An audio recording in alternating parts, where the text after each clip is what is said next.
बरनौ रघुबर विमल जसु जोदायक फलचार।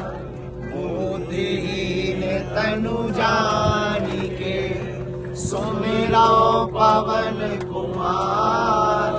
बल बुद्धि विद्या देहु मोहि हरहु कलेश विकार। जय हनुमान ज्ञान गुण सागर जय कपीस तिहु लोक उजागर।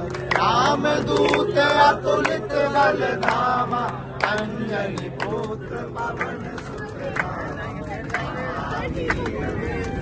बजरंगी कुमति निवार सुमति के संगी। कंचन बरन विराज सुबेसा कानन कुंडल कुंचित। हम लोग इस वक्त दिल्ली से अयोध्या की इंडिगो एयरलाइंस की फ्लाइट पर हैं और बाबा बागेश्वर के चक्कर में पूरी फ्लाइट में इस वक्त हनुमान चालीसा का पाठ चल रहा था। बाबा बागेश्वर जी, फ्लाइट लेट चल रही थी और मैंने देखा कि आपने पूरी फ्लाइट में ही सबसे पाठ करवा दिया। जय श्री राम, जय बागेश्वर धाम की। थोड़ा सा विलम्ब हो रहा था, हमने कहा समय का सदुपयोग कर लें। और सब प्रेमी जन बैठे थे, राम राज्य के सभी पागल प्रजा बैठी थी।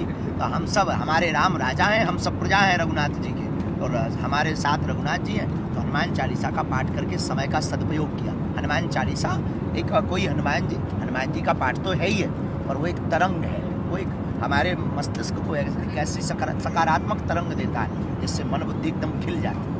वो बेचारे इंडिगो वाले बोल रहे थे बैठ जाइए, लेकिन बैठने में किसी का मन था नहीं। कैसे बैठ सकते हैं ना, जब हनुमान चालीसा चलेगा और ये नटखट साथ में बैठा होगा तो सब इसको देखेंगे ना। इसलिए वो प्यार भी है, प्रेम भी है, जोश भी है ना सबको, इसलिए कोई परवाह नहीं कर रहा। पर कभी पहले ऐसे सोचा नहीं होगा कि फ्लाइट चल रही होगी और पूरी फ्लाइट में ही हनुमान चालीसा का पाठ चल रहा है। हाँ, ऐसा अनुभव पहली बार हुआ। जैसे राम जी हनुमान जी के ऊपर विराजमान होके गए, लंका जा रहे थे, जैसे ऐसे हनुमान जी जो हवा में उड़ते हैं, ये हवाई जहाज भी हनुमान जी बन गया और हम सबको अपने चरणों में बिठा के अयोध्या ले जाए। बाबा बागेश्वर ने शुरुआत की और मैं देख रहा था कि सब जितने भी फ्लाइट में सर लोग बैठे हैं सभी एक तरीके से जुड़ गए पाठ में। ऐसे है, हनुमान चालीसा, हनुमान जी की कृपा जब होती है तो आज पूरे राष्ट्र के ऊपर हनुमान जी की कृपा है, और हनुमान जी की कृपा की वजह से ही आज इतना बड़ा भव्य मंदिर का उद्घाटन कल होने जा रहा है। कार्तिक, आपने इस तरह की तो फ्लाइट मुझे नहीं लगता कभी देखी होगी। नहीं देखी, लेकिन मेरा सौभाग्य है कि मैं ऐसी फ्लाइट का हिस्सा बना हूँ और हर अच्छे काम में हनुमान जी की का नाम लेकर, जयकारा लेकर शुरुआत हो, इससे अच्छा क्या हो सकता है। खासकर राम जी की पूरी ज़िंदगी में उनका ही बहुत विशेष स्थान था। आपके लिए इस फ्लाइट का और प्राण प्रतिष्ठा के लिए जाने की क्या अहमियत? बहुत बड़ी अहमियत है। देखिए, आस्था का विषय है और ये कई सदियों में ऐसा एक मौका आता है और मैं बहुत गौरवान्वित हूँ कि मुझे इसका हिस्सा बनने का मौका मिल रहा है। हम सबको इसका हिस्सा बनने का मौका मिल रहा है। We are making history, going to be a part of history, witnessing history, and जब वो आस्था का विषय हो तो उस पर और चार चांद लग जाते हैं। बाबा बागेश्वर जी, आपको ये लग रहा है कि जिस तरीके से राम मंदिर की प्राण प्रतिष्ठा हो रही है उसके चक्कर में पूरे समाज में एक तरीके से एक रिलीजियस अवेकनिंग हुई है, धर्म को लेके ज़्यादा जागरूकता है युवा पीढ़ी में?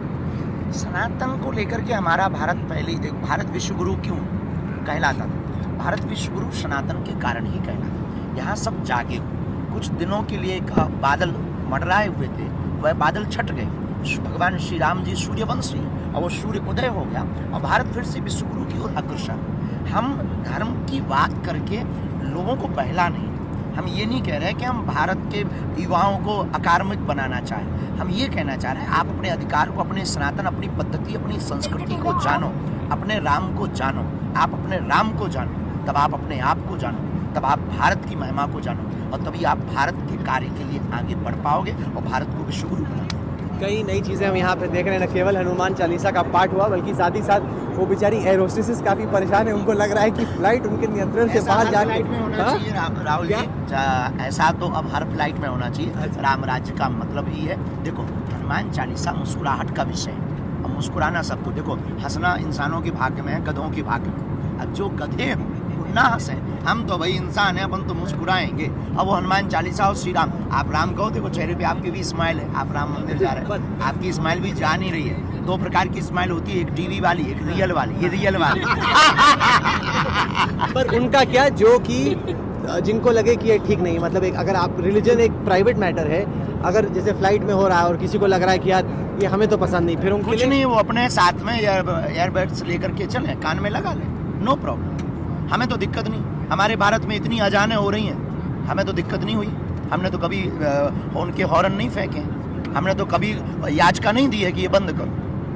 अब हमारे हनुमान चालीसा से किसी को दिक्कत है तो वो टॉयलेट में चला जाए, व्यवस्था रहती है, तो वहाँ पर जा सकता है, कुछ देर वहाँ पर आराम करे, फिर आ सकता है। सिक्का साहब, आप क्या सोच रहे हैं इसके बारे में, जिस तरीके से ये फ्लाइट जा रही है दिल्ली से अयोध्या के लिए?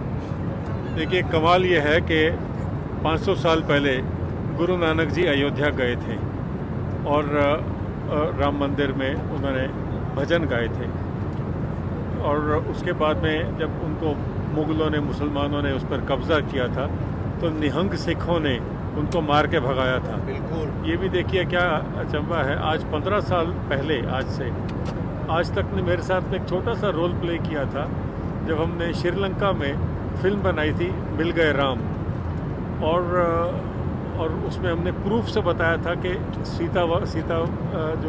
सीता एलिया है अशोक वाटिका, वो क्या चीज़ है। तो कमाल ये है कि मुझे एक न्योता आया अयोध्या जाने का, तो कहीं ये लिंक हैं, और हम समझ पाएँ कि ना समझ पाएँ, कहीं ऊपर में कोई समझ रहा है। जी, बहुत बहुत शुक्रिया आपका भी। बहुत बहुत धन्यवाद जी, आपकी पूरी टीम को, और आपको बहुत बहुत धन्यवाद, आप हमारे साथ फ्लाइंग कर रहे हैं, आपको साधुवाद अयोध्या चल। आप हमारे साथ आ रहे हैं, ये बड़ी बात है। मुझे लगा प्राइवेट चार्टर में जा रहे होंगे आप एकदम। यार, हमने जानबूझ के हम आए हैं, हनुमान चालीसा पढ़ने ही हम चले आए। बहुत बहुत शुक्रिया, थैंक यू।